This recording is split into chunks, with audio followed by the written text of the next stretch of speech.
Hi friends, welcome to Harish academy. ఈరోజు వార్తల్లో నిలిచిన జాతీయ, అంతర్జాతీయ, రాష్ట్రీయ అంశాల గురించి, వార్తల్లో నిలిచిన వ్యక్తులు, అవార్డులు, పుస్తకాలు, మరి క్రీడా సంబంధిత సమాచారం, ఒక్కొక్క అంశాన్ని వివరంగా తెలుసుకుందాం. ఈరోజు మన ఫస్ట్ టాపిక్ వచ్చేసి ప్లాస్టిక్ వేస్ట్ మేనేజ్మెంట్కి సంబంధించి ఢిల్లీ వార్తలు నిలిచింది. సో ఢిల్లీకి సంబంధించి ఢిల్లీలో ఉన్న సౌత్ ఢిల్లీ మున్సిపల్ కార్పొరేషన్ చాలా important. South Delhi municipal corporation లేదంటే దక్షిణ ఢిల్లీ మున్సిపల్ కార్పొరేషన్ ఒక వినూత్న ఆలోచనతో ఈరోజు మన ముందుకు రావడం జరిగింది, వార్తలో నిలిచింది. ఆ వినూత్న ఆలోచన ఏంటంటే ఒక కొత్త ఆలోచన. దేనికి సంబంధించిన అంటే ప్లాస్టిక్ వేస్ట్ మేనేజ్మెంట్కి సంబంధించి, ప్లాస్టిక్ చెత్త లేదా ప్లాస్టిక్ వ్యర్థాల నిర్వహణకి సంబంధించి ఇటీవల వార్తలు నిలుస్తున్న సంస్థలే కానివ్వండి, మున్సిపల్ కార్పొరేషన్సే కానివ్వండి, వ్యక్తులే కానివ్వండి, వీటిపైన ప్రత్యేక శ్రద్ధ చూపండి. రానున్న పోటీ పరీక్షలో ప్లాస్టిక్ వేస్ట్ మేనేజ్మెంట్కి సంబంధించి ఇటీవల వార్తలు నిలిచిన ఏ అంశం గురించి అయినా కూడా 1 లేదా 2 ప్రశ్నలు అడుగుతారు. ఎందుకంటే ప్రస్తుతం ప్లాస్టిక్ వేస్ట్, సో ఈ ప్లాస్టిక్ వ్యర్థ పదార్థాలు పర్యావరణానికి చాలా హాని కలిగిస్తున్నాయి. ఈ ప్లాస్టిక్ లో ఉండే కార్సినోజెనిక్ ఏజెంట్స్, కార్సినోజెనిక్ అనే పదం ఎక్కడ ఉన్నా గుర్తుంచుకోండి, మానవుడికి క్యాన్సర్ కి కారణమయ్యే పదార్థాలు, కెమికల్స్ అన్నట్టు. సో కార్సినోజెనిక్ ఏజెంట్స్ వల్ల కలిగే దుష్పరిణామాలు ఏంటి? సో భూమిపైన ఉండే ప్లాస్టిక్ ఏదైతే ఉంటుందో, మానవుడి నుండి ఉత్పత్తి అయ్యే ప్లాస్టిక్ అంటే మానవుడు వాడి పారేసే ప్లాస్టిక్ ఏదైతే ఉంటుందో, ఎక్కడో ఉండే సముద్ర గర్భంలో ఉండే వన్య ప్రాణులు, జీవుల పైన కూడా ఎంతటి ప్రభావాన్ని చూపిస్తోంది. ఒక్కొక్క జీవి మరణిస్తే, ఇటీవల ఎక్కడో సుదూర ప్రాంతంలోనే సముద్ర గర్భంలోనే ఒక జీవిని తీసుకొచ్చి పోస్ట్ మార్టం కనుక చేస్తే వాటి యొక్క పొట్ట నుండి విపరీతమైన ప్లాస్టిక్ వేస్ట్ అనేది ఉత్పత్తి అవుతుంది. అలా చూస్తున్నాం. అంతటి ప్లాస్టిక్ వేస్ట్ పర్యావరణానికి చాలా దారుణమైన హాని చేస్తోంది. అలాంటి ప్లాస్టిక్ వేస్ట్ కి సంబంధించి నిర్వహించే సంస్థలు ఇటీవల ఏవైతే వార్తలు నిలిచాయో, ఏవైతే మనం చర్చించుకుంటున్నామో వాటన్నిటి గురించి చూడండి. ఎగ్జాక్ట్లీ 1 month బ్యాక్ మనకు మహారాష్ట్రలోని కళ్యాణ్ డాంబోలి మున్సిపల్ కార్పొరేషన్, దీనికి సంబంధించి ఒక వినూత్న ఆలోచన చెప్పాను. So Kalyan Dombivli municipal corporation ఏం చేశారంటే, ఈ మున్సిపల్ కార్పొరేషన్ పరిధిలో కొన్ని ప్రత్యేక కేంద్రాలను ఏర్పాటు చేశారు, ప్రత్యేక సెంటర్లను ఏర్పాటు చేశారు. ఆ కేంద్రాల యొక్క ప్రత్యేకత ఏంటంటే, ఈ మున్సిపల్ కార్పొరేషన్ పరిధిలో నివసించే ప్రజలు ఎవరైతే ఉంటారో, పౌరులు ఎవరైతే ఉంటారో, ప్రతి పౌరుడికి కూడా పర్యావరణానికి హాని కలిగించే ప్లాస్టిక్ చెత్తకి సంబంధించి అవగాహన కార్యక్రమాలను ఏర్పాటు చేయడమే కాకుండా, ఎవరైతే తను నివసించే ప్రాంతం, ఆ చుట్టుపక్కల పరిసరాల నుండి ప్లాస్టిక్ చెత్తను సేకరించి ఈ ప్రత్యేక కేంద్రాల్లో గనక హ్యాండ్ ఓవర్ చేస్తారనుకోండి, వారికి ఒక టోకెన్ కూడా ఇస్తున్నారు. పోలీ బాజీ టోకెన్ చాలా ఇంపార్టెంట్. సో పోలీ బాజీ టోకెన్, ఇవన్నీ అంశాలు మనం చర్చించుకున్నాం. ఎగ్జాక్ట్లీ 1 month బ్యాక్ డిసెంబర్ మాసంలో చర్చించుకున్నాం. పోలీ బాజీ టోకెన్ 30 రూపాయల విలువైన టోకెన్ యొక్క ప్రత్యేకత ఏంటంటే, ఈ టోకెన్ ని వారు ఈ కేంద్రాలు కానివ్వండి, హోటల్లో కానీ ఇచ్చారనుకోండి, వారికి ఒక పూట భోజనం దొరుకుతుంది. అలా ప్లాస్టిక్ చెత్త సేకరణ విషయంలో ప్రతి పౌరుడిని ఒక బాధ్యుడిని చేస్తూ, ఒక బాధ్యతను అప్పగిస్తూ, ఒక రెస్పాన్సిబిలిటీ ఇస్తూ వారిని ఆకర్షించే విధంగా ప్రత్యేకమైన టోకెన్లను కూడా తీసుకువచ్చారు కళ్యాణ్ డాంబోలి మున్సిపల్ కార్పొరేషన్. అలాంటి అంశమే ఈ రోజు సేమ్ అంశం. So south Delhi municipal corporation వారు ఏం చేస్తున్నారంటే, ఎవరైతే ఈ సౌత్ ఢిల్లీ మున్సిపల్ కార్పొరేషన్ పరిధిలో నివసిస్తున్న వారు ఉంటారో, కార్పొరేషన్ పరిధిలో నివసించే ప్రజలు ఉంటారు కదా, ఆ పౌరులందరినీ కూడా ప్లాస్టిక్ వ్యర్థ పదార్థాల సేకరణలో బాధ్యుడిని, భాగస్వామ్యాన్ని కల్పిస్తూ వీరికి అందరికీ అవగాహన కల్పిస్తున్నారు. అవగాహన కల్పించి ఏం చేస్తున్నారంటే 23 కెఫేలను ఏర్పాటు చేశారు. కెఫేలు అంటే చిన్న చిన్న క్యాంటీన్లు అన్నట్టు. అందులో ఎలాంటి డబ్బులు తీసుకోరు. క్యాంటీన్ అంటే ఏంటి, మనం ఎంతో కొంత డబ్బు చెల్లిస్తాం, టిఫిన్ కానీ, మీల్స్ కానీ, టీ కానీ తాగుతాం. సో ఈ కెఫే యొక్క ప్రత్యేకత ఏంటంటే, ఎవరైతే పౌరుడు, ఈ మున్సిపల్ కార్పొరేషన్ పరిధిలోని పౌరుడు ఎవరైతే ఉంటారో, ఈ కెఫేలకు వచ్చేసేసి 1 కిలో ప్లాస్టిక్ చెత్తను కనుక తీసుకొచ్చి వీరికి హ్యాండ్ ఓవర్ చేస్తారనుకోండి, వీరికి ఒక పూట భోజనం కానివ్వండి, లేదంటే మార్నింగ్ పూట అయితే టిఫిన్ కానీ పెడతారన్నట్టు. సో అలా ఆకర్షణీయమైన అంశంతో ఈరోజు మరొకసారి సౌత్ ఢిల్లీ మున్సిపల్ కార్పొరేషన్ వార్త నిలిచింది. Last time same Kalyan Dombivli municipal corporation ఏదైతే అంశంతో వార్త నిలిచిందో అదే అంశంతో. ఇక్కడ 5 kgs చెత్త సేకరణ. ఇక్కడ 1 kg చెత్త సేకరణ చాలా ఇంపార్టెంట్. ప్లాస్టిక్ లావో కానా కావో అనే ఒక నినాదాన్ని కూడా ఇచ్చారు. ప్లాస్టిక్ లావో అంటే ప్లాస్టిక్ ని తీసుకురండి, కానా కావో తిని వెళ్ళండి. ఇలాంటి ఆకర్షణీయమైన అంశంతో సౌత్ ఢిల్లీ మున్సిపల్ కార్పొరేషన్ వార్తలు నిలిచింది. ఇలాంటి అంశాలు మనం చాలా చర్చించుకున్నాం. ఇటీవల అస్సాం రాష్ట్రంలో ఒక పాఠశాల యాజమాన్యం స్కూల్లో ఎలాంటి ఫీజును వసూలు చేయట్లేదు. ప్రైవేట్ పాఠశాల ఎలాంటి ఫీజును వసూలు చేయకుండా చిన్నతనం నుండే ప్రైమరీ స్కూల్ స్టేజ్ నుండే పిల్లలందరికీ కూడా ప్లాస్టిక్ వేస్ట్ పైన అవగాహన కల్పిస్తూ ప్లాస్టిక్ వేస్ట్ ని ఏ రకంగా మనం నిర్వహించాలి దాని మేనేజ్మెంట్ సంబంధించి అవగాహన కల్పిస్తూ వారు ఉండే ఇండ్లు ఉంటాయి కదా, చిన్నపిల్లలు నివసించే ఇండ్లు ఉంటాయి కదా, వారి పేరెంట్స్ తో ఆ ఇంటి చుట్టుపక్కల ఉండే ప్లాస్టిక్ కవర్స్ కానివ్వండి ఈ చెత్త సేకరణ తీసుకొచ్చి స్కూల్ యాజమాన్యానికి ఇస్తే ఎలాంటి ఫీజు వసూలు చేయరు. సో ఫీజు లేకుండా ప్లాస్టిక్ చెత్తనే ఫీజుగా వసూలు చేస్తూ ఇటీవల అస్సాం రాష్ట్రంలోని ఒక ప్రైవేట్ స్కూల్, ఆ ప్రైవేట్ స్కూల్ యాజమాన్యం వార్తలు ఇచ్చారు. దంపతులు చాలా ఇంపార్టెంట్. ఇవన్నీ అంశాలు మనం చూస్తున్నాం. సో ప్లాస్టిక్ వేస్ట్ కి సంబంధించి మేనేజ్మెంట్ సంబంధిత అంశాలను దృష్టిలో ఉంచుకొని ఇటీవల కేంద్ర ప్రభుత్వం తీసుకొచ్చిన గైడ్ లైన్స్ ఏంటి?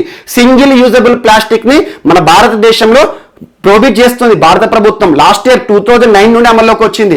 సింగిల్ యూజబుల్ ప్లాస్టిక్ అంటే ఏంటంటే మనం వాడి పారేసే ప్లాస్టిక్స్, మనం టీ కప్స్ కానివ్వండి, ఫంక్షన్ హాల్లో ప్లాస్టిక్ గ్లాసులు ఉంటాయి, ట్రాన్స్పరెంట్ గ్లాసెస్, వాటిని కానివ్వండి 6 రకాల ప్లాస్టిక్ సింగిల్ యూజబుల్ ప్లాస్టిక్స్ ని మన భారతదేశంలో ప్రొహిబిట్ చేస్తున్నారు. కానీ ఇప్పటికీ కూడా మనకు తెలిసి లేదా తెలియక వాటిని వాడుతూనే ఉన్నాం. సో ప్లాస్టిక్ అనేది చెత్తగా ఎప్పుడైతే అవుతుందో మనం వాడినంతసేపు బాగా మనకు ఫ్లెక్సిబిలిటీ ఉంటుంది, సులభంగా ఉంటుంది, ప్లాస్టిక్ ని ఈజీగా మనం క్యారీ చేయొచ్చు. కానీ ఒకసారి ప్లాస్టిక్ వేస్ట్ అనేది భూమిపైన మనం పారేస్తాం కదా, అది ఎంతటి కొన్ని వందల ఏళ్ల సంవత్సరాలకి కూడా అది ఎట్టి పరిస్థితిలో డీకంపోజ్ అవ్వదు. చాలా ఇంపార్టెంట్. సో అలాంటి ప్లాస్టిక్ భూగర్భంలో చేరి మన భూగర్భంలో ఉండే నీరు ఉంటాయి, భూగర్భ జలాల పైన కూడా ఇంపాక్ట్ చూపిస్తుంది. ఎందుకు చెప్పనా, మనకు వర్షం నీరు ఏదైతే ఉంటుందో వర్షం నీరు భూమి లోపలికి ఇంకా అప్పుడే మనకి భూగర్భ జలాలు అనేవి పెరుగుతాయి. సో అది కాకుండా మధ్యలో ఒక లేయర్లా అది ఒక పాత్ర పోషిస్తుంది. సో ప్లాస్టిక్ వేస్ట్ అనేది పర్యావరణానికి చాలా హాని కలిగించే ఒక ప్రమాదకరమైన అంశం. కాబట్టి అలాంటి వాటి ప్లాస్టిక్ వ్యర్థాలకు సంబంధించి మేనేజ్మెంట్ సంబంధిత అంశాలు ఏవి వార్తలు ఇచ్చినా అవన్నీ మనం ఇప్పటికి ఒక 15-20 చర్చించాం. ఒకసారి చూడండి, ఖచ్చితంగా అడుగుతారు. అది సైన్స్ అండ్ టెక్నాలజీ కానివ్వండి, జీకే పాయింట్ ఆఫ్ వ్యూలో కానివ్వండి, అవగాహన మనకు పర్యావరణ సంబంధిత అంశాల నుండి వీటిని అడుగుతారు. సో ఇది ఒకటి ఇంపార్టెంట్. అండ్ ఇటీవల చెత్తకి సంబంధించి మరియు వేస్ట్ టు వెల్త్ అనే కాన్సెప్ట్ ఇటీవల తరచు వార్తలు నిలుస్తుంది. ఉత్తరాఖండ్ రాష్ట్రంలో వేస్ట్ నుండి ఎలక్ట్రిసిటీ అంటే మన వేస్ట్ నుండి కరెంటును విద్యుత్ చేస్తున్నారు ఉత్తరాఖండ్ రాష్ట్రంలో. ఆ అంశాన్ని చూసాము. మరి ఇటీవల తెలంగాణ రాష్ట్రంలో భవన నిర్మాణాల వ్యర్థాలను రీసైకిల్ చేసేసి దాని నుండి కూడా వెల్త్ జనరేట్ చేస్తున్నారు. అంటే ఏదో ఒక నూతనమైన ఇన్నోవేషన్స్ కనుగొంటున్నారు. అలా waste to wealth, waste to energy అనే కాన్సెప్ట్ మనం బెంగళూరు, కర్ణాటక రాష్ట్రంలోని బెంగళూరులో ఒక ప్రత్యేక అంశము చెత్తను సేకరించేసి విద్యుత్ని తయారు చేసే ఒక పెద్ద ప్లాంట్ కూడా ఏర్పాటు చేస్తుంది మనకి కర్ణాటక ప్రభుత్వం. ఇవన్నీ అంశాలు ఏవైతే ఉన్నాయో ఒకసారి చూడండి. వీటన్నిటి గురించి మనం ఇన్ డీటెయిల్ చర్చించుకున్నాం. సో ఈ రోజు మాత్రం సౌత్ ఢిల్లీ మున్సిపల్ కార్పొరేషన్ మాత్రం గుర్తుంచుకోండి ఖచ్చితంగా. సో అది మనకేంటి, ప్లాస్టిక్ లావో కానా కావో అనే అంశం ఆధారంగా 1 kg ప్లాస్టిక్ ఎవరైతే చెత్తను సేకరించేసి తీసుకొస్తారో సిటిజన్స్, పౌరులు, వారికి టిఫిన్ కానివ్వండి, భోజనం కాని ఇస్తారో అందుకోసం 23 కెఫేలు లేదా క్యాంటీన్లు లేదా కేంద్రాలను ఏర్పాటు చేయడం జరిగింది. ఇది ఒకటి ఇంపార్టెంట్. సేమ్ అంతకుముందు మహారాష్ట్రలోని కళ్యాణ్ డాంబోలి మున్సిపల్ కార్పొరేషన్ కూడా ఇదే అంశంతో వార్తలు ఇచ్చింది. సో దీనికి లింక్ చేస్తూ నిన్న చర్చించుకున్న ఒక అంశాన్ని మీకు ఇప్పుడు చూపిస్తాను. అదేంటంటే, సో మన్ కీ బాత్ కార్యక్రమం ప్రత్యేకత నిన్న అన్ని అంశాలను చర్చించాను. సో ఈ జనవరి 31వ తేదీన జనవరి మాసం చివరి ఆదివారం రోజున జరిగిన మన్ కీ బాత్ కార్యక్రమంలో భారత ప్రధాని నరేంద్ర మోదీ గారి నోటి వెంట వచ్చిన అంశాలు ఏవైతే ఉంటాయో, వ్యక్తుల పేర్లు కానివ్వండి, ప్రాంతాల పేర్లు కానివ్వండి, అవన్నీ నేను చర్చించాను. సో మనకి బోయిన్పల్లి మార్కెట్ హైదరాబాద్ తెలంగాణకి సంబంధించి కానివ్వండి, హర్యానా రాష్ట్రంలోని భదౌరి కానివ్వండి, జబల్పూరే కానివ్వండి, బుందేల్ ఖండే కానివ్వండి, ఇవన్నీ ప్రత్యేకతలు ఏంటి. అండ్ వార్తల్లో ఇటీవల కాలంలో ఒక వ్యక్తిని కూడా చర్చించారని చెప్పాను. కేరళ రాష్ట్రంలోని ఎస్ రాజప్పన్ నిన్న మీకు చెప్పాను క్లాస్లో. రాజప్పన్ గురించి ప్రత్యేకంగా ప్రధాని నోటి వెంట రాజప్పన్ అనే ఒక వ్యక్తి గురించి ప్రస్తావన వచ్చిందని చెప్పాను. కేరళ రాష్ట్రానికి సంబంధించి ఒక మలయాళ వ్యక్తి అని చెప్పాను. సో రాజప్పన్ తనే ఇతను.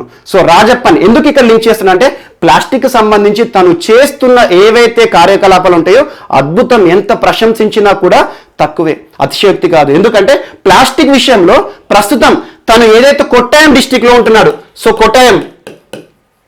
కొట్టాయం జిల్లాలో వెంబనాడ్ అనే ఒక లేక్ వద్ద తను ఆ లేక్ సరస్సు మొత్తాన్ని కూడా వెంబనాడ్ లేక్ గుర్తుంచుకోండి. ఇటీవల రాజప్పన్ గారు ఎందుకు వార్తలు నిలిచారంటే ఒక సరస్సుని ప్లాస్టిక్ రహితంగా మార్చడంలో క్రియాశీలక పాత్ర పోషించిన ఏకైక వ్యక్తి. సో వెంబనాడ్ సరస్సులో ప్లాస్టిక్ ఏదైతే ఉంటుందో ఆ ప్లాస్టిక్ మొత్తాన్ని కూడా చిన్న చిన్న బోట్స్ ఉంటాయి మనకి, ఏవైతే ఉంటాయో మనం తయారు చేసుకున్న నాటు బోట్లు అంటాం మనం, అంటే మనం తయారు చేసుకుంటాం అన్నట్టు థర్మాకోల్తో, అలాంటి చిన్న చిన్న బోట్ను తయారు చేసుకొని ఆ వెంబనాడ్ లేక్ లో ఏవైతే ప్లాస్టిక్ అంతా పేరుకుపోయిందో వాటన్నిటిని కూడా క్లీన్ చేయడం ప్రారంభించాడు. అలా వెంబనాడ్ లేక్, వెంబనాడ్ సరస్సు ఏదైతే ఉంటుందో ప్రస్తుతం ప్లాస్టిక్ రహిత సరస్సుగా ఉంది. చాలా ఇంపార్టెంట్. అందులో ఒకే ఒక వ్యక్తి పాత్ర ఉంది, అతనే ఎస్ రాజప్పన్. ఇది కూడా ప్లాస్టిక్ కి సంబంధించింది. సో ఎస్ రాజప్పన్ దాదాపు 69 ఇయర్స్ ఆఫ్ ఏజ్, 69 సంవత్సరాల వయస్సు, ఒక దివ్యాంగుడు. సో దివ్యాంగుడు అంటే తనకి దాదాపు 5 సంవత్సరాల వయస్సులో పోలియో సోకింది. సో పోలియో, మనం ఇటీవల పోలియో ప్రోగ్రామ్ చూసాం జనవరి 31వ తేదీ నాడు. చాలా ఇంపార్టెంట్ అది కూడా. అదేంటంటే దాని గురించి అవగాహన అనేది అందరికీ తెలిసి ఉంటుంది కాబట్టి దాని గురించి ప్రత్యేకంగా మనం చర్చించుకోలే. సో 5 సంవత్సరాల వయసులోనే పోలియో వైరస్ సోకింది. సో అలా తన 2 కాళ్ళు కూడా పనిచేయవు.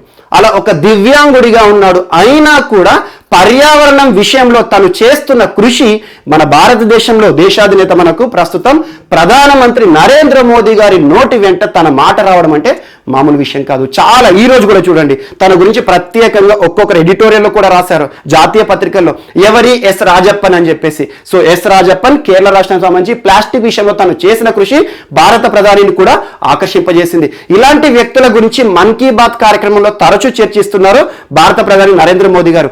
ఇటీవల కర్ణాటక రాష్ట్రంలోని కమేగౌడ, సో కమేగౌడ గురించి చెప్పాను. కమేగౌడ చాలా ఇంపార్టెంట్. కమేగౌడ సేమ్ ఇలాంటి పర్సనే. అప్పటి వరకు ఎవరికి తెలియదు. ప్రధాని నోటి వెంట తన పేరు రాగానే ఇప్పుడు ఇతను సెలబ్రిటీ, పాపులర్ అయిపోతారు ఆటోమేటిక్ గా. సో అలా కమేగౌడ అతను ఏంటంటే వాటర్ వ్యారియర్ అంటారు, నీటి విషయంలో తను చేసిన సంరక్షణ చర్యల విషయంలో ప్రధానిని ఆకర్షింపజేసింది. అందులో భాగంగా లాస్ట్ ఒక జూలై మాసం, సో జూన్ జూలై ఆ మాసంలో మీకు చెప్పాను కమేగౌడ ప్రత్యేకత గురించి చెప్పాను మన్ కీ బాత్ కార్యక్రమంలో. కమేగౌడ గురించి భారత ప్రధాని ప్రస్తావించారని చెప్పేసి. సేమ్ కమేగౌడ కర్ణాటక రాష్ట్రానికి సంబంధించిన వ్యక్తి. ఇప్పుడు కర్ణాటక ప్రభుత్వం చూడండి, ప్రధాని నోటి వెంట అతని మాట రాగానే, కమేగౌడ పేరు రాగానే తనకి రాష్ట్రంలో వాళ్ళకి ట్రాన్స్పోర్ట్ సిస్టమ్ ఉంటుంది కదా, బస్సులు. సో రాష్ట్ర ప్రభుత్వం ఆధ్వర్యంలో బస్సులు ఏవైతే ఉంటాయో ఆ బస్సులన్నింటిలో కూడా ఫ్రీ ట్రాన్స్పోర్టేషన్ ఇస్తున్నారు, ఎక్కడికైనా ప్రయాణించి ఉచితంగా అని చెప్పేసి. సో అలా కమేగౌడకి భారత ప్రధాని గుర్తించిన తర్వాత కర్ణాటక రాష్ట్ర ప్రభుత్వం గుర్తిస్తుంది, ప్రత్యేక సౌకర్యాలు కల్పిస్తుంది. ఇప్పుడు ఎస్ రాజప్పన్ కూడా చూడండి, రానున్న రోజులు అది వితిన్ 1 year కానివ్వండి, 6 నెలలు కానివ్వండి, ఏదైనా ఒక ప్రతిష్టాత్మక పురస్కారమే కానివ్వండి, కేరళ రాష్ట్ర ప్రభుత్వం, కేరళీయం కదా, సో కేరళ రాష్ట్ర ప్రభుత్వం తనను సత్కరించడం కానివ్వండి, చాలా అంశాలు మనం చూస్తూ ఉంటాం. తన యొక్క లైఫ్ స్టోరీని పాఠ్యాంశంగా చేర్చినా కూడా మనం ఆశ్చర్యపోవాల్సిన అవసరం లేదు. సో అలాంటి సెలబ్రిటీగా ఈరోజు మిగిలారు ఎస్ రాజప్పన్ ప్లాస్టిక్ కి సంబంధించి. సో ఇలాంటి వ్యక్తుల పైన ఖచ్చితంగా చూడండి, ఒక కేస్ స్టడీలా చూడండి. సో నిన్న చర్చించుకున్న ఎస్ రాజప్పన్ ఇతనే. అండ్ నెక్స్ట్ ఈరోజు ఆంగ్ సాన్ స్యూకీ. సో ఆంగ్ సాన్ స్యూకీ ఎవరు? ప్రస్తుతం మయన్మార్ దేశాధినేత. సో చాలా ఇంపార్టెంట్. ఎగ్జాక్ట్లీ తన పేరు ఎప్పుడు చర్చించానంటే గడిచిన నవంబర్ మాసంలో 2020 నవంబర్ మాసంలో మయన్మార్ దేశంలో జరిగిన ఎన్నికలు అని చెప్పాను. దాదాపు 476 సీట్లకు కాను ఆ దేశ పార్లమెంటుకు జరిగిన ఎన్నికల్లో 396 స్థానాలు గెలిచిన తన party national league for democracy so అధికారాన్ని కైవసం చేసుకుంది. దాదాపు సుదీర్ఘకాలం 50 సంవత్సరాల పాటు మయన్మార్ దేశము సైనికుల చేతిలో ఉండేది. అలాంటి సైనికుల నుండి ప్రజాస్వామ్యం వైపు మళ్లించడంలో కీలక పాత్ర పోషించిన నేత ఆంగ్ సాన్ స్యూకీ. సో చాలా ఇంపార్టెంట్. సో నిన్నటి రోజున జరిగిన అంశం ఏంటంటే సైన్యము ఈ నవంబర్ మాసంలో జరిగిన ఎన్నికలు ఏవైతే ఉంటాయో ఈ ఎన్నికల్లో తప్పిదం జరిగింది. సో ఇవేవైతే ఉన్నాయో ఇది ట్రాన్స్పరెంట్ గా జరగలేదు. సో ఆంగ్ సాన్ సూకీ ప్రభుత్వాన్ని మేము ఎట్టి పరిస్థితుల్లోనూ ఆమోదించమని చెప్పేసి తనను ఆంగ్ సాన్ స్యూకీని ప్రస్తుతం గృహ నిర్బంధం చేశారు. అంటే టోటల్ గా ఇక లాకప్ అనకూడదు. సో గృహ నిర్బంధం అంటే తను బయటికి రాదన్నట్టు. ఎందుకంటే మయన్మార్ యొక్క ప్రత్యేకత ఏంటంటే తరచూ సైన్యం అధికారాన్ని చేతుల్లోకి తీసుకుంటుంది. అలా ప్రజలందరూ సంతోషపడ్డారు ఎప్పుడైనా తన ప్రభుత్వం ఏర్పడినప్పుడు. ఎప్పుడు జస్ట్ 2 months బ్యాక్ నవంబర్ మాసంలో ఆ ఎన్నికలు మనం చర్చించుకున్నాం. సో అలా ఆంగ్ సాన్ సూకీ ప్రభుత్వాన్ని పక్కన పెట్టి ఈ ప్రభుత్వం స్థానంలో రానున్న 1 year సో ఈ సంవత్సరం ఎండింగ్ వరకు డిసెంబర్ వరకు కూడా దేశంలో అత్యవసర పరిస్థితిని విధిస్తున్నాం. అత్యవసర పరిస్థితి ఎప్పుడు విధిస్తారు? సో ప్రభుత్వం లేనప్పుడు. సో సైన్యం అధికారాన్ని హస్తగతం చేసుకొని సో దేశంలో అత్యవసర పరిస్థితి, అత్యయిక స్థితిని విధించి ఈరోజు ఆంగ్ సాంగ్ సూకీ గారిని గృహ నిర్బంధం చేసింది. అంటే ఏంటి? ప్రజాస్వామ్యంగా జరిగిన ఎన్నికలను కాదని ఈరోజు ఒక దౌర్జన్యంతో సైన్యం అధికారాన్ని తీసుకోవడం అనేది ఎవరైనా తప్పు పట్టాల్సిందే. ఎందుకంటే ఏ దేశంలో అయినా కూడా ఎన్నికలకు ఇంపార్టెన్స్ ఇవ్వాలి. అలాంటి ఎన్నికలను పక్కన పెట్టి సైన్యం ఈ అధికారాన్ని హస్తగతం చేసుకోవడం అనేది మామూలు విషయం కాదు. సేమ్ ఇలాంటి పాకిస్తాన్లో కూడా జరుగుతూ ఉంటాయి. పాకిస్తాన్లో కూడా చూడండి, కోఆర్డినేషన్ ఉండదు. అధికారం ప్రజాస్వామ్యం పరంగా జరిగిన ఎన్నికలు ఏవైతే ఉంటాయో అటొక అధికారం ఉంటుంది, సైన్యం మరొక ప్యారలల్ అధికారాన్ని కంటిన్యూ చేస్తూ ఉంటుంది. సో చాలా దేశాలు ఉంటాయి. ఇటీవల ఇలాంటి వివాదాలతో వార్తలు ఇచ్చిన దేశాలు కూడా ఉన్నాయి. సైన్యం అధికారాన్ని హస్తగతం చేసిందని చెప్పేసి. అలాంటి అధికారాన్ని హస్తగతం చేస్తూ ఈరోజు మయన్మార్ సైన్యం వార్తలు ఇచ్చింది. ఈ చర్య విషయంలో ప్రస్తుతం అమెరికా జో బైడెన్ ప్రభుత్వం కూడా తప్పుపట్టింది. సో ఇమ్మీడియట్ గా ప్రభుత్వాన్ని ఏర్పాటు చేయడంలో ఆంగ్ సాంగ్ సూకీ గారిని విడుదల చేయండి, లేదంటే ఈ చర్యలో అమెరికా కూడా ఇన్వాల్వ్ అవుతుంది, సైన్యం పైన చర్య తీసుకుంటామని చెప్పేసి అమెరికా కూడా కీలక ప్రకటన చేసింది. చాలా ఇంపార్టెంట్. చాలా ఇటీవల ఏ దేశంలో ప్రభుత్వాన్ని పక్కన పెట్టేసేసి ప్రభుత్వం నుండి అధికారాన్ని హస్తగతం చేస్తూ సైన్యం వార్తలు ఇచ్చిందంటే మయన్మార్కి సంబంధించి. మయన్మార్ చాలా ఇంపార్టెంట్. ఇటీవల చాలా అంశాలు మనం చూసాం. సో మన భారత ప్రభుత్వం మయన్మార్కి ఇటీవల మయన్మార్ దేశంలోనే చరిత్రలోనే మొట్టమొదటి జలాంతర్గామిని ఇచ్చాము. ఒక సబ్మెరైన్ అంటే ఏంటో కూడా ఇటీవల తరచూ చూస్తున్నాం మనం. సబ్మెరైన్ ఒక జలాంతర్గామిని, దాని పేరు ఐఎన్ఎస్ సింధువీర. సో ఇటీవల భారత ప్రభుత్వం ఏ దేశ ప్రభుత్వానికి ఐఎన్ఎస్ సింధువీర అనే ఒక జలాంతర్గామిని గిఫ్ట్ గా బహుమతిగా ఇచ్చింది అంటే మయన్మార్ దేశానికి.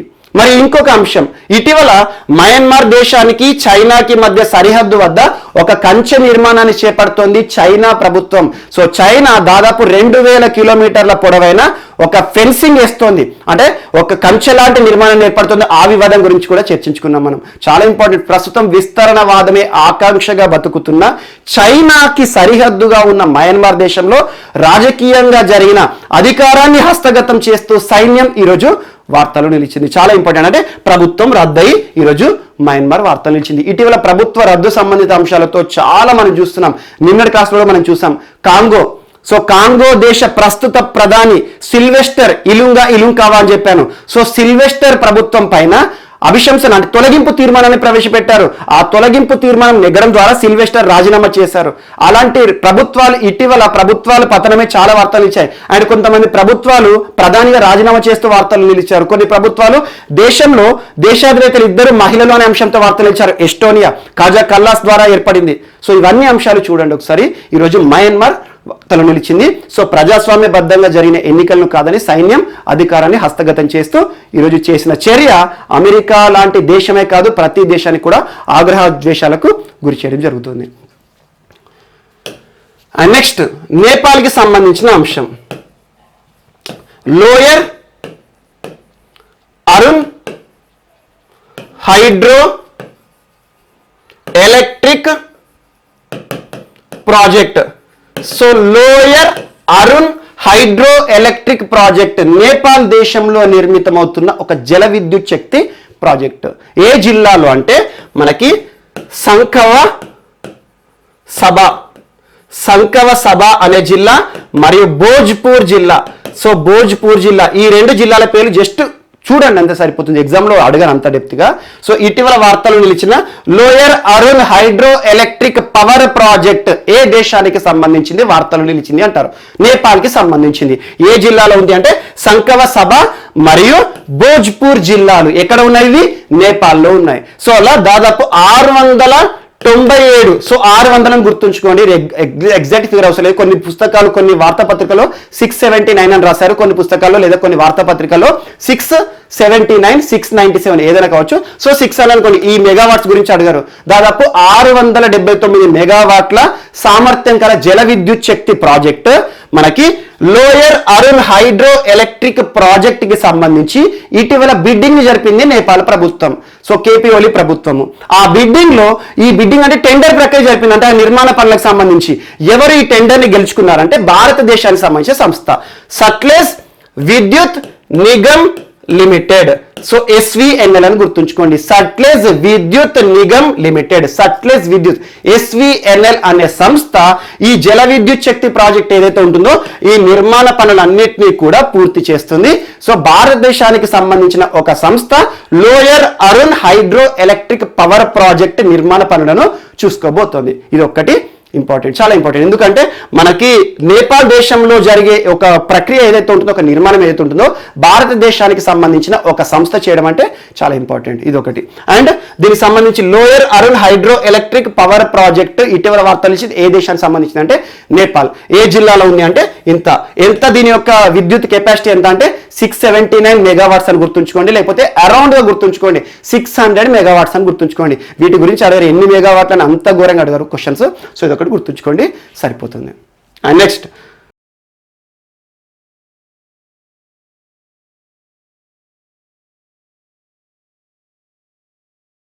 సో ఈరోజు మన నెక్స్ట్ టాపిక్ వచ్చేసి మహారాష్ట్రకి సంబంధించిన అంశం. సో మహారాష్ట్ర ముఖ్యమంత్రి ప్రస్తుతం ఎవరు?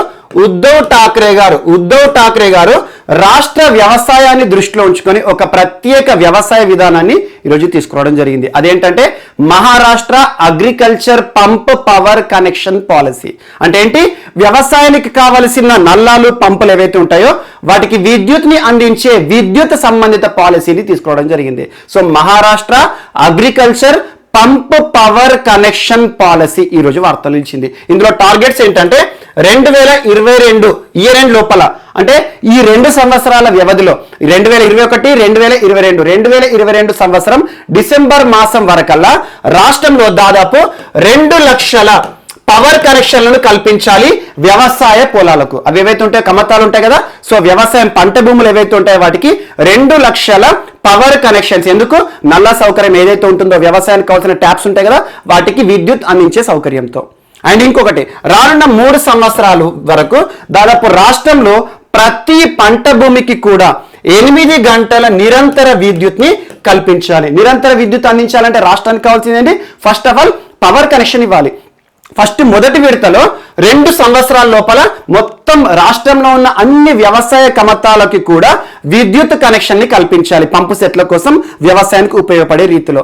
ఆ తర్వాత రానున్న 3 సంవత్సరాల వ్యవధిలో ఈ కాలంలో దాదాపు ప్రతి పంట భూమికి కూడా కనీసం 8 గంటల నిరంతర విద్యుత్ ని వ్యవసాయ ఉపయోగం కోసం కల్పించాలి రాష్ట్ర ప్రభుత్వం. అండ్ ప్రతి రైతుకి కూడా కనీసము 1500 రూపాయల ఆర్థిక సహాయాన్ని ప్రభుత్వం కల్పించాలి అనే ఉద్దేశంతో ఒక ప్రత్యేక వ్యవసాయ విధానాన్ని రూపకల్పన చేసింది ఈరోజు మహారాష్ట్ర ప్రభుత్వం. అదేంటంటే Maharashtra agriculture power connection policy, pump power connection policy. So వ్యవసాయానికి సంబంధించి లాస్ట్ వీక్ మనం చర్చించుకున్న రాష్ట్రాల్లో మధ్యప్రదేశ్ రాష్ట్రం వార్తలు ఇచ్చింది.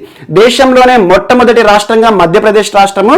సో వ్యవసాయానికి సంబంధించి పవర్ కనెక్షన్ కి సంబంధించి పవర్ బిల్ ఉంటుంది కదా, కరెంట్ బిల్ ఉంటుంది కదా, ఆ కరెంట్ బిల్ విషయంలో డైరెక్ట్ బెనిఫిట్ ట్రాన్స్ఫర్ తో ఈరోజు ఎవరైతే పవర్ బిల్ పే చేస్తారో వ్యవసాయానికి సంబంధించి వారికి నేరుగా అకౌంట్ లోని ఆ పవర్ బిల్ కి సంబంధించి సబ్సిడీని జమ చేస్తుంది. ఈ కాన్సెప్ట్ అంతా మనం లాస్ట్ వీక్ లో చూసాము.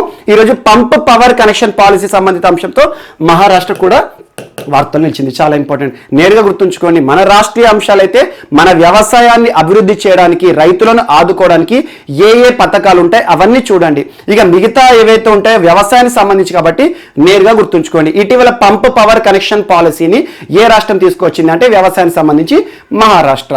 అలా రైతుకి కావాల్సిన విద్యుత్ ఏదైతే ఉంటుందో పంపు సెట్ల కోసం దానికి కావాల్సిన నిరంతర విద్యుత్ ని కల్పించాలి అనే ఉద్దేశంతో రాష్ట్ర ప్రభుత్వం ఒక ప్రత్యేక విధానాన్ని రూపకల్పన చేసి వార్తలు నిలిచింది.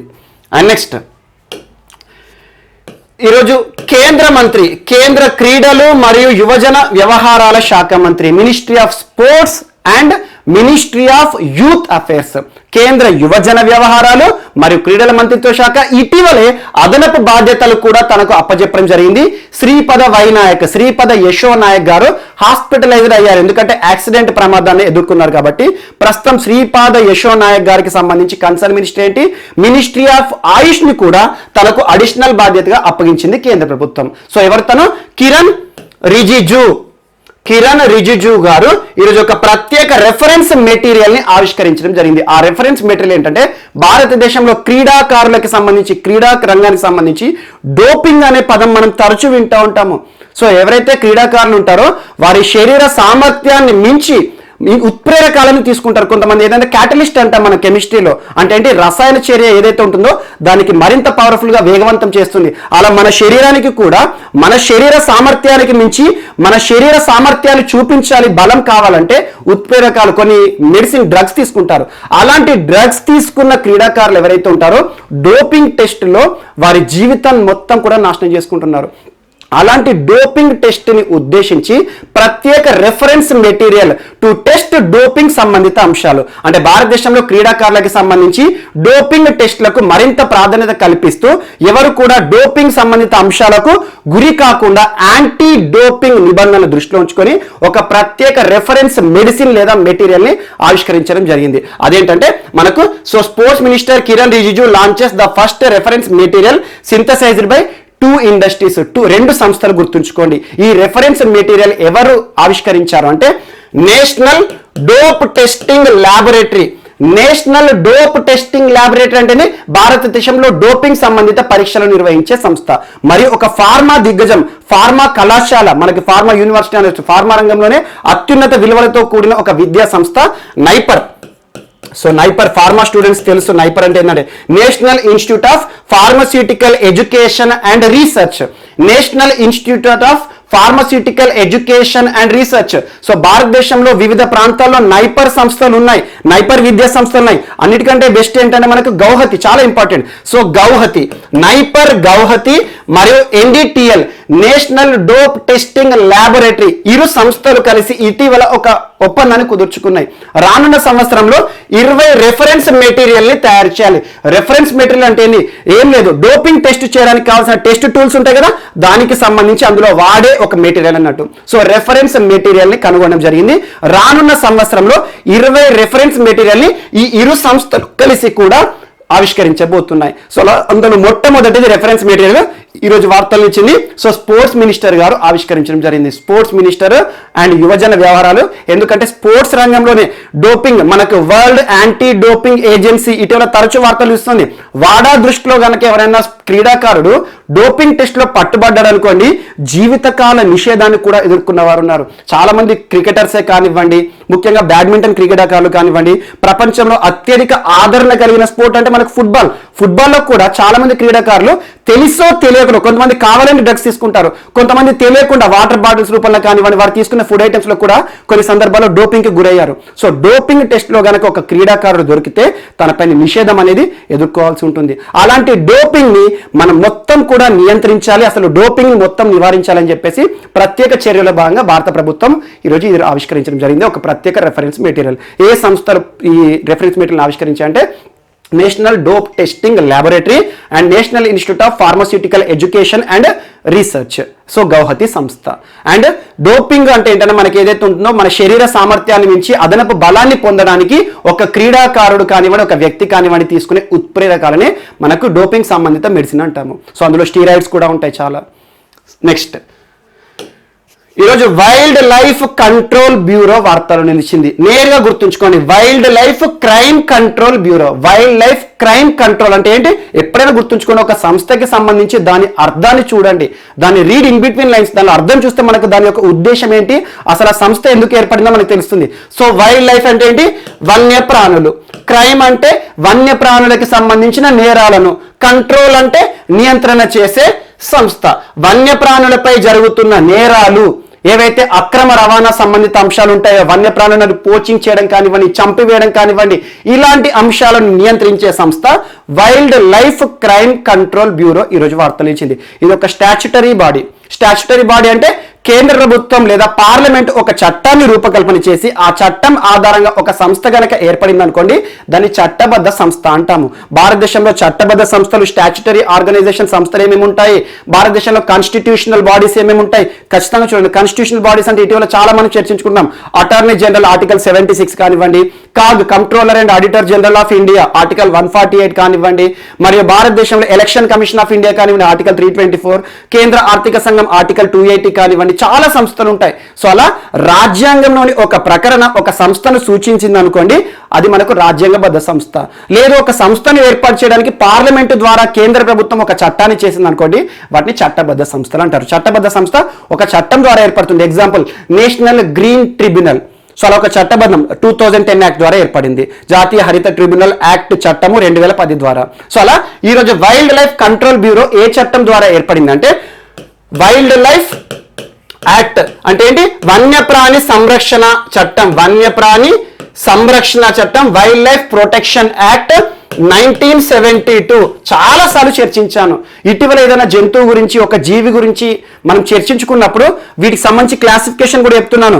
According to wild life protection act వన్యప్రాణి సంరక్షణ చట్టం 1972 ఆధారంగా ఇది ఏ క్లాసిఫికేషన్ లో ఉంది, ఏ షెడ్యూల్ లో ఉంది అని చెప్పేసి, షెడ్యూల్ 190, షెడ్యూల్ 220 అని చెప్పేసి. సో అలా వైల్డ్ లైఫ్ ప్రొటెక్షన్ యాక్ట్ వన్యప్రాణి సంరక్షణ చట్టము 1972లోని సెక్షన్ 38Z ఆధారంగా ఏర్పాటు చేయబడిన ప్రత్యేక సంస్థ, దేశం మొత్తం కూడా అమలయ్యే ఒక ప్రత్యేక సంస్థ wild life crime control bureau. ఈ రోజు ఎందుకు వార్తలు ఇచ్చింది అంటే wild life crime control bureau ఉద్దేశం ఏంటి, భారతదేశంలో వన్యప్రాణులకు సంబంధించి వాటిపై జరుగుతున్న నేరాలను అరికట్టడం. అందులో భాగంగా వీరికి ఉన్న అధికారాలు ఏంటంటే సెర్చ్ చేయడం కూడా. ఇటీవల CRPF central reserve police forces ప్రోత్సాహంతో wildlife crime control bureau కొంతమంది పోచర్స్ ని పట్టుకుంది. పోచర్స్ అంటే వేటగాళ్ళు. ముఖ్యంగా అనంతనాగ్ ప్రాంతం, జమ్మూ కాశ్మీర్లోని అనంతనాగ్ ప్రాంతంలో కొన్ని జంతువులు ఏవైతే ఉంటాయో రేర్ ఎనిమల్స్, ఎప్పుడైనా చూడండి ఈ వేటగాళ్ళు ఏం చేస్తారంటే చాలా అరుదుగా కనిపించే రేర్ ఎనిమల్స్ ని వాటిని వేటాడతారు. వాటి చర్మం లేదంటే వారి పైన ఉండే స్కిన్ ఉంటుంది కదా చర్మం, ఎగ్జాంపుల్ చిరుతపులి అనగానే దాని స్కిన్ కోసం చంపేస్తారు. అలా వన్యప్రాణుల నుండి వాటి నుండి వచ్చే ఆర్థిక పరమైన లాభం, కమర్షియల్ బెనిఫిట్స్ కోసము వన్యప్రాణులను చంపేస్తారు. ఏనుగు దంతాల కోసము, లేదంటే మనకి ఇటీవల కాలంలో పొలుసుల కోసం ఒక జీవి అని చెప్పేసి మనం చర్చించుకున్నాం. సో అలా ఏవైతే ఉంటుందో చిరుతపులని వాటి చర్మం కోసం ఇటీవల కొంతమంది వేటగాళ్ళు అనంతనాగ్ ప్రాంతంలో చిరుతపులను దాదాపు 38 చిరుతపులను చంపేసేసి వాటి యొక్క తోలు ఉంటుంది కదా ఆ చర్మం దాని మార్కెట్లో అమ్ముకుంటున్నారు. రహస్య మార్కెట్, ఇదంతా కూడా బ్లాక్ మార్కెట్. సో దాన్ని సిఆర్పిఎఫ్ పోలీసుల సాయంతో ఛేదించింది wildlife crime control bureau వారు. అలా ఈ రోజు ఈ సంస్థ వార్తలు ఇచ్చింది. వాళ్ళు ఎవరు, ఏ జంతువుని పట్టుకున్నారో అది అడిగారు. సో ఈరోజు అన్ని జాతీయ పత్రికల్లో ఈ సంస్థకి సంబంధించి ప్రముఖంగా కనిపించింది కాబట్టి దీని గురించి చూడండి. ఇటీవల వార్తలు నిలిచిన wildlife crime control bureau ఏ చట్టం ద్వారా ఏర్పడింది? ఈ చట్టం మాత్రం ఇప్పటికి 100 సార్లు మనం చర్చించుకున్నాం. ఈ చట్టంలోని సెక్షన్ 38Z ఆధారంగా ఏర్పాటు చేయబడిన సంస్థ. ఇదొక్కటే గుర్తుంచుకోండి. సో ఈరోజు మన నెక్స్ట్ టాపిక్ వచ్చేసి వార్తల్లో వ్యక్తులు. ఈరోజు వార్తలు నిలిచిన ఫస్ట్ పర్సన్ ఆర్ఎస్ శర్మ గారు. సో తన పేరు గుర్తుంచుకోండి, రానున్న పోటీ పరీక్షలో నేరుగా ఒక ప్రశ్న అడిగే అవకాశం ఉంది.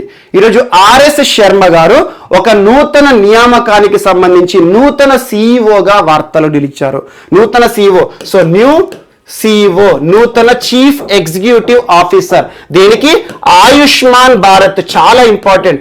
సో ఆయుష్మాన్ భారత్ స్కీమ్ కేంద్ర ప్రభుత్వం ప్రతిష్టాత్మకంగా 2018 సంవత్సరంలో ప్రారంభించిన ఆయుష్మాన్ భారత్ ఇంకొక పేరేంటి, ప్రధానమంత్రి జన ఆరోగ్య యోజన. ప్రధానమంత్రి జన ఆరోగ్య యోజన అన్న ఆయుష్మాన్ భారత్ అన్న ఒకటే.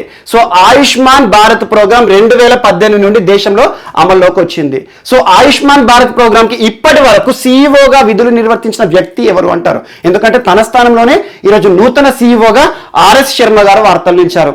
ఇందుభూషణ్ గారు, సో ఇందుభూషణ్ గారి స్థానంలో నూతన సిఇఓగా ఆర్ఎస్ శర్మ గారిని అపాయింట్ చేస్తూ నియమిస్తూ నేషనల్ హెల్త్ అథారిటీ వారు ఉత్తర్వులు జారీ చేశారు. అంటే ఇక్కడ మనం అర్థం చేసుకోవాల్సిన విషయం ఏంటి, ఆయుష్మాన్ భారత్ స్కీమ్ కి సంబంధించి, ఆయుష్మాన్ భారత్ ప్రోగ్రామ్ కి సంబంధించి నియామకాల ప్రక్రియ చేపట్టే సంస్థ ఏంటి, నేషనల్ హెల్త్ అథారిటీ. ఈరోజు ఇందుభూషణ్ గారి స్థానంలో ఆర్ఎస్ శర్మ గారిని ఆయుష్మాన్ భారత్ కి నూతన సిఇఓగా నియమిస్తూ ఉత్తర్వులు జారీ చేసింది. మరి ఆర్ఎస్ శర్మ గారు ఎవరు, అసలు తన బ్యాక్గ్రౌండ్ ఏంటంటే ఒక అత్యున్నత సంస్థకి మాజీ చైర్మన్ గా విధులు నిర్వర్తించారు. ఒక చైర్మన్ గా విధులు నిర్వర్తించిన మాజీ వ్యక్తి. ఆ సంస్థ ఏంటంటే TRAI. So TRAI telecom regulatory authority of India. చాలా ఇంపార్టెంట్. మన భారతదేశంలో ఒక్కొక్క రంగానికి సంబంధించి నియంత్రణ నిర్వహణ సంస్థ ఒక్కొక్కటి ఉంటుంది. Example, securities exchange board of India, SEBI అనగానే మనకేం గుర్తు రావాలి? భారతదేశంలో స్టాక్ మార్కెట్, షేర్ మార్కెట్ మొత్తాన్ని కూడా నియంత్రించే సంస్థ. భారతదేశంలో బ్యాంకింగ్ రంగం మొత్తాన్ని కూడా నియంత్రించే సంస్థ ఏంటి? బ్యాంకులకే bank, RBI, reserve bank of India. So అలా భారతదేశంలో బ్యాంకింగ్ రంగం మొత్తాన్ని కూడా నియంత్రిస్తుంది, నిర్వహిస్తుంది. అలా IRDI, insurance regulatory development authority of India, అంటే భారతదేశంలో బీమా రంగం మొత్తాన్ని కూడా నియంత్రించే సంస్థ. అలా అత్యున్నత సంస్థలు ఉంటాయి.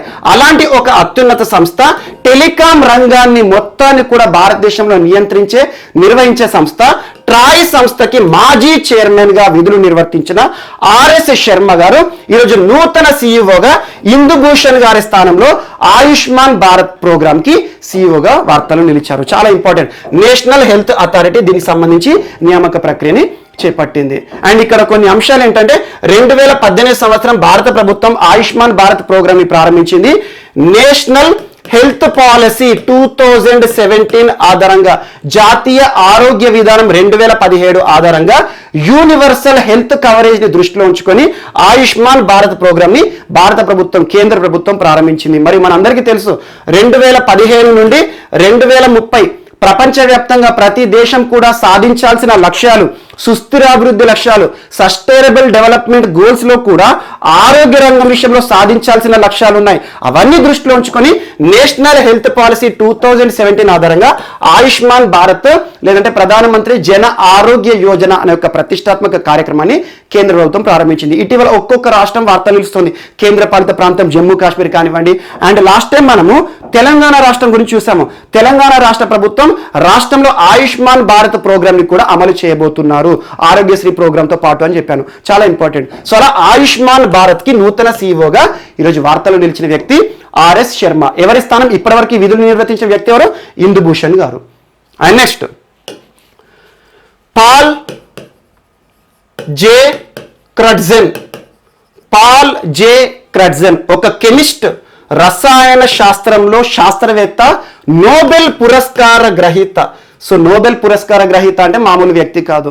సో తను ఏదో ఒక రంగంలో తను చేసిన విశేషమైన కృషి లేదా ఇన్నోవేషన్, ఒక నూతన సృష్టికి నోబెల్ పురస్కారం పొందడం జరిగింది. ఆ నూతన సృష్టి ఏంటంటే formation and decomposition of ozone.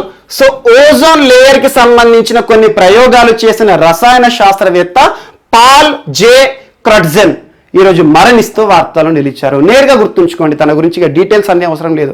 ఎలా అడుగుతారంటే ఇటీవల రసాయన శాస్త్రంలో నోబెల్ పురస్కారాన్ని గెలుచుకున్న నోబెల్ గ్రహీత ఇటీవల మరణించారు. తన పేరేంటి అంటే పాల్ జే క్రడ్జెన్. సో తను ఏ ఇన్నోవేషన్ చేశారు, ఏ ప్రయోగం చేశారు, ఏ కృషి చేశారు, ఏ రంగంలో అంటే కెమిస్ట్రీకి సంబంధించి formation and decomposition of ozone, O3 layer కి సంబంధించి ప్రయోగాలు చేసినందుకు గాను తను నోబెల్ పురస్కారాన్ని గెలుచుకున్నారు. ఈరోజు మరణిస్తూ వార్తలు నిలిచారు. నేరుగా గుర్తుంచుకోండి. సునీల్ కుమార్ అవాస్తి గారు. సునీల్ కుమార్ అవాస్తి. సో సునీల్ కుమార్ అవాస్తి గారు ప్రస్తుతం మధ్యప్రదేశ్ హైకోర్టుకి న్యాయమూర్తి, జడ్జిగా విధులు నిర్వర్తిస్తున్న న్యాయమూర్తి అంటున్నాను, ప్రధాన న్యాయమూర్తి కాదు. ఒక్కటే గుర్తుంచుకోండి ఏంటంటే న్యాయమూర్తులు, ఒక హైకోర్టులో న్యాయమూర్తులు చాలా మంది ఉంటారు, ప్రధాన న్యాయమూర్తి ఒకరే ఉంటారు. సో ఒక న్యాయమూర్తి సునీల్ కుమార్ అవాస్తి గారు ఇటీవల మధ్యప్రదేశ్ హైకోర్టుకి జడ్జిగా రాజీనామా చేస్తూ వార్తలు నిలిచారు. ఆ రాజీనామాను ఈరోజు భారత ప్రభుత్వం ఆమోదించడం జరిగింది. ఒక హైకోర్టు న్యాయమూర్తి తన యొక్క రాజీనామా పత్రాన్ని ఎవరికి సమర్పించాలంటే భారత రాష్ట్రపతికి సమర్పించాలి. సో ఆ రాష్ట్రపతి ఈరోజు దీన్ని ఆమోదించడం జరిగింది. ఆర్టికల్ 217(1)(b చాలా ఇంపార్టెంట్.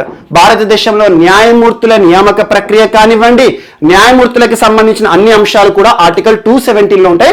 ఆర్టికల్ 217(1)(b ఆధారంగా తన యొక్క రాజీనామా అనేది ఆమోదించబడింది. సో ఇటీవల రాజీనామా చేసిన మధ్యప్రదేశ్ హైకోర్టుకి రాజీనామా చేసిన న్యాయమూర్తి పేరేంటి అంటారు? సునీల్ కుమార్ అవాస్తి గారు. సో నేరుగా గుర్తుంచుకోండి. అండ్ న్యాయమూర్తుల నియామక ప్రక్రియ చేపట్టడం ఎవరికి ఉంటుంది? భారతదేశంలో కొలీజియం. కానీ కొలీజియం సిఫార్సుల మేరకు అంతిమ నిర్ణయం తీసుకునే మాత్రం భారతదేశ ప్రథమ పౌరుడు, భారత రాష్ట్రపతి, ప్రెసిడెంట్ ఆఫ్ ఇండియా. ప్రస్తుతం ఎవరు? ఎవరు? రామ్నాథ్ కోవింద్ గారు. ఇక్కడ న్యాయస్థానాల గురించి విషయం వచ్చింది కాబట్టి ఒకటి గుర్తుంచుకోండి. భారతదేశంలో కొన్ని న్యాయస్థానాల ప్రత్యేకత ఏంటంటే ఆ రాష్ట్రానికి హైకోర్టు కదా, సో రాష్ట్ర హైకోర్టు సర్వసాధారణంగా రాష్ట్ర రాజధానిలో ఉంటుంది. కానీ రాష్ట్ర రాజధానిలో కాకుండా వేరే ప్రాంతంలో జ్యుడిషియల్ క్యాపిటల్ వేరేవి ఉన్న ప్రాంతాలు లేదా కొన్ని రాష్ట్రాలు ఉన్నాయి. అందులో ఎగ్జాంపుల్ కేరళ రాష్ట్రం కానివ్వండి, ఛత్తీస్గఢ్ రాష్ట్రం కానివ్వండి, ఉత్తరప్రదేశ్ రాష్ట్రం కానివ్వండి, గుజరాత్ రాష్ట్రం కానివ్వండి, మధ్యప్రదేశ్ రాష్ట్రం కానివ్వండి, ఒడిశా రాష్ట్రం కానివ్వండి. ఈ రాష్ట్రాల యొక్క ప్రత్యేకత ఏంటంటే రాష్ట్ర రాజధానిలో హైకోర్టు లేదు, రాష్ట్ర హైకోర్టు లేదు. రాజధానిలో కాకుండా వేరే ప్రాంతంలో ఉన్నాయి, వాటి జ్యుడిషియల్ క్యాపిటల్ అంటారు. చాలా ఇంపార్టెంట్. వీటికి సంబంధించిన ప్రశ్నలు తరచు అడుగుతున్నారు. ఈరోజు మధ్యప్రదేశ్ హైకోర్టు న్యాయమూర్తి సునీల్ కుమార్ అవస్థి గారు రాజీనామా చేస్తూ వార్తలు నిలిచారు. అండ్ నెక్స్ట్ ఈరోజు ఇంద్రజిత్ దేబ్ సో ప్రముఖ బెంగాలీ నటుడు. సో బెంగాలీ భాషలో చాలా సినిమాలో నటించాడు, సీరియల్లో నటించారు, వెబ్ సిరీస్లో కూడా నటించాడు. సో అందులో చాలా, ఇప్పుడు ఎగ్జాంపుల్ తేరో కర్బోని, కరుణామై రాణి రస్మోయ్. సో తేరో కర్బోని, కరుణామై రాణి రస్మోయ్ ఇలాంటి పాపులర్ అన్నట్టు. తను నటించిన వాటిలో పాపులర్ పేర్లు చెప్పాను, అంటే వారికి సంబంధించి సినిమాలు కానివ్వండి, సీరియల్స్ కానివ్వండి. ఈ రెండే గుర్తుంచుకోండి. వీటి ద్వారా దేశవ్యాప్తంగా గుర్తింపు తెచ్చుకున్న ఇంద్రజిత్ దేబ్ గారు ఈరోజు మరణిస్తూ వార్తలు నిలిచారు. ప్రముఖ నటుడు, బెంగాలీ నటుడు, కొన్ని బాలీవుడ్లో కూడా చాలా సినిమాలు నటించాడు. క్యారెక్టర్ ఆర్టిస్ట్గా కానివ్వండి, విలన్గా కానివ్వండి, తనకంటూ ప్రత్యేక గుర్తింపు తెచ్చుకున్నాడు నటన రంగంలో. ఎలా అడుగుతారు ప్రశ్న అంటే ఈ రెండు కూడా అడిగారు. ఒకటంటే వెబ్ సిరీస్, ఒకటి టీవీ సీరియల్ అవసరం లేదు. ఈ పేర్లు కూడా జస్ట్ చూడండి సరిపోతుంది. ఎగ్జామ్లో వస్తే మాత్రం గుర్తుపడతారు. ఎందుకంటే ఒకసారి విన్న పేరు ఖచ్చితంగా మనకి ఎగ్జామ్ టైంలో గుర్తొస్తుంది. తేరో కర్బోని, కరుణామై రాణి రస్మోయి ఎవరికి సంబంధించినవి అన్నారు అనుకోండి గుర్తొస్తుంది తనకి. సో ఇంద్రజిత్ దేబ్ ఇటీవల మరణించారు. ఏ రంగంలో తనకంటూ ప్రత్యేక గుర్తింపు పొందిన వ్యక్తి అంటే నటనా రంగంలో. సో బెంగాలీ నటుడు హార్ట్ అటాక్ తో, కార్డియాక్ అరెస్ట్ తో ఈరోజు మరణిస్తూ వార్తలు ఇచ్చారు. అంటే ఏంటంటే గుండెపోటుతో మరణించడం జరిగింది. ప్రముఖ నటుడు, దేశవ్యాప్తంగా గుర్తింపు పొందారు. తను నటించిన సినిమాలు కానివ్వండి, సీరియల్స్ కానివ్వండి, వివిధ భాషల్లో వివిధ రాష్ట్రాల్లో అనువదించబడ్డాయి కూడా, డబ్బింగ్ కూడా మనం చూడొచ్చు. సో ఇంద్రజిత్ దేబ్ గారు. సో ఇవి మనకి ఈరోజు వార్తల్లో నిలిచిన అంశాలు. మిస్లేనియస్ అంశాలు ఏమైనా మిగిలిపోతే మాత్రం మనం రేపటి క్లాస్లో యాడ్ చేసుకొని నేర్చుకుందాం. రేపు కలుద్దాం. Thank you.